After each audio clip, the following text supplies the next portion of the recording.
right, we're back inside Spotlight. Of course, before we go, I just got to tell you about Mike's Bikes, one of our big sponsors here. You can join the Mike's Bikes community, online community. They have Facebook, which is Mike's Bikes Trinidad Caribbean. They have Twitter, which is at Mike's Bikes TT. They have Instagram, also at Mike's Bikes TT. And then you could also join the Keep Moving program, which happens down in the Dugumartin area. They close off the last part of the highway, and it's really a fantastic program. You could come out with your family. You could go ride. That's on Sunday mornings? On Sunday mornings from 6 to 9, I believe, or from 5:30 to 9. They're on Facebook. It's called the Keep Moving program. And you could also YouTube Mike's Bikes Trinidad, and you'll see some videos of like races, mountain bikes, and all that. Of course, Mike's Bikes, 21 O'Connor Street. Go down, get your bikes, helmets, shoes, everything for mountain biking, road biking, any scenario, any scenario. For Specialized and Giant? And Giant, yep, that's yep. right. All right, let me go back to the action. And before we get really heated, let me just give you an opening kind of thing, like what happened, right? Because, you know, Starboy here ready to rumble. WICB, of course, you know them,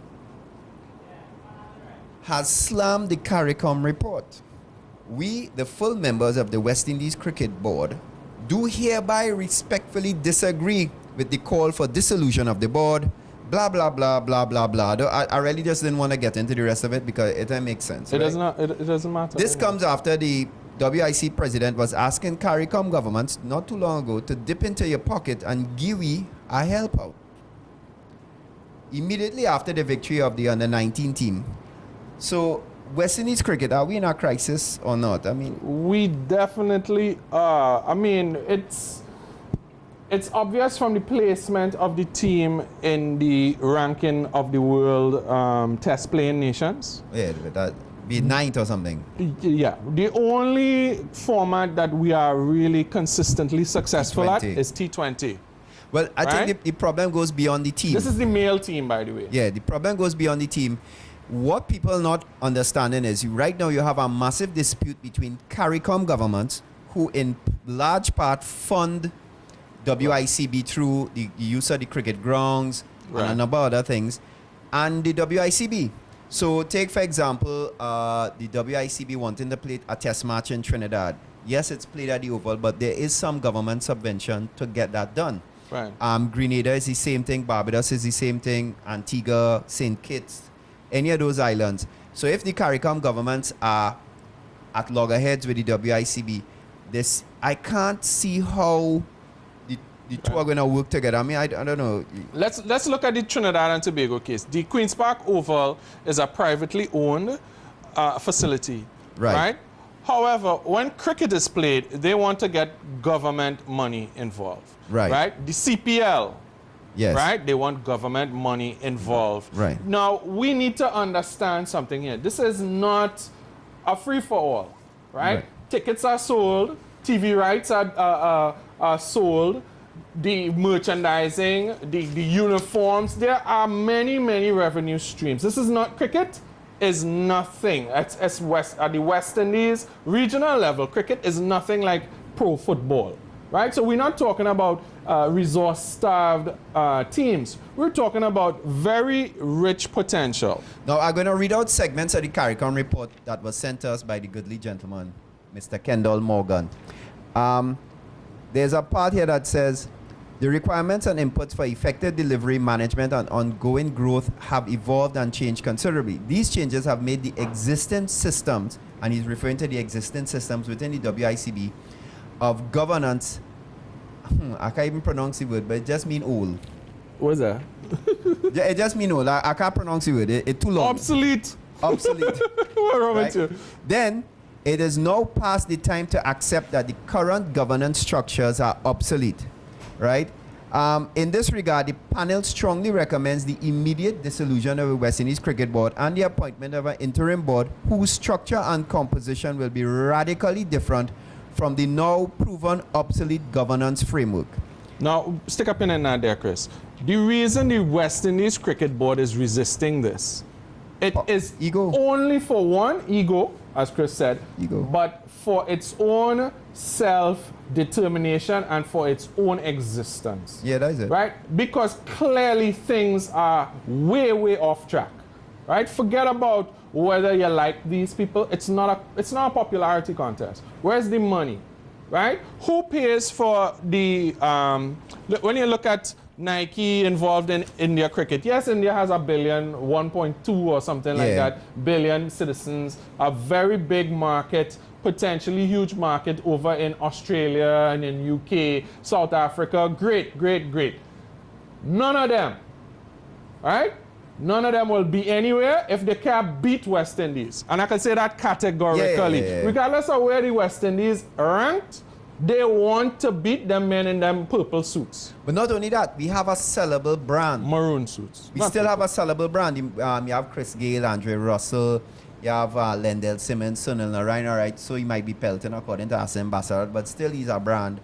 You have Kyron Pollard. So we have a brand and we have something that we could sell, and it's something that's attractive. Dwayne Bravo. How I could forget Dwayne Bravo, who's singing up a storm all over India. True, right? True. So we have a brand, so it is marketable, and you could get money invested in terms of our sponsor. But that hasn't happened. Now let me go on and think. I just want, the West Indies cricket has outlived its capacity to effectively deliver the game and manage the business of cricket.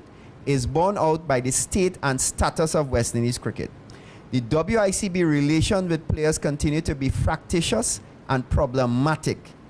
I mean, it just goes on and on. WIPA no longer represents the top male players. The residual point is that there is a breakdown in the key relationships necessary for good management and performance of the team. Basically, the report, which was extensive, apparently they did quite a lot, is saying... And it's not the only one. There are two other reports just as good, just as comprehensive. That said the same thing. And this is not Chris and Tay saying no in a corner over some beers. I don't drink beer. And making some kind of rum shop talk, you know. These are, let me tell you who are the signatories on this thing. Where's the 9th page? Let me page 9. Page 9. Right?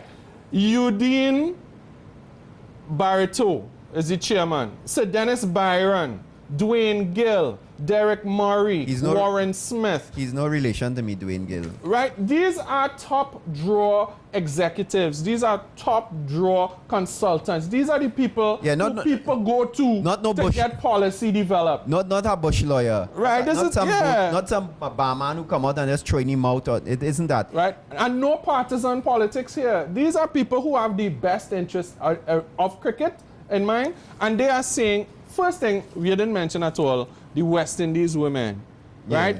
Woefully inadequate representation by the West Indies Cricket Board. There's a part here that talks about their remuneration. 150 US for 2 weeks. Oh God. No, 2 weeks. This is out of competition. Some of the women have good contracts, and that is great. But the disparity between the money that is shared to the West Indies women versus the money that is shared to the West Indies men. But that might be coming up. Because now the West Indies men only getting 5,000 on March 5700. One of the key things here now that is happening is Dr. Keith Rowley, Prime Minister of Trinidad and Tobago, has started to, for want of a better word, softly confront the WICB and say, nah, we need to start putting in recommendations. And I think other leaders of the CARICOM need to do that. They need to step up and let Dave Cameron know, yeah, your time has passed. You need to move on. Step away from the... Step off of the gravy train. Yeah, step away, right? Step back and be gone. Yeah, and I mean, let's be real here. If the West Indies Cricket Board funding model is to go and ask CARICOM government officials for money, really? You serious? And these go over season? Yeah. All right, so we have a marketing decision to make. Yeah. Just sit inside the West Indies Cricket Board. Yeah, like call Ralph. Hey, now, hold up. What are we going to do? We're going to market this. What are we going to do? We're going to do the same thing we do the last time. We're going to call Ralph and we're going to call Rowley. Hold up. Keith, boy, I need $1 million US, boy. Yeah, boy. You see how that team play, boy. You have 2 players in our under 19 team. It ain't going to happen. It's not going to happen because this is not sustainable. And you know what? The gravy train has left the building. Yeah. Keith, that ain't happening with Keith at all because...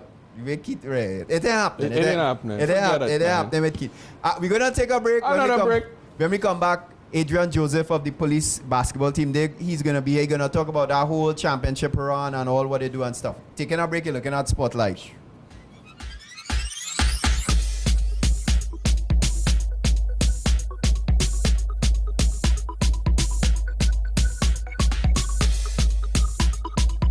We Sport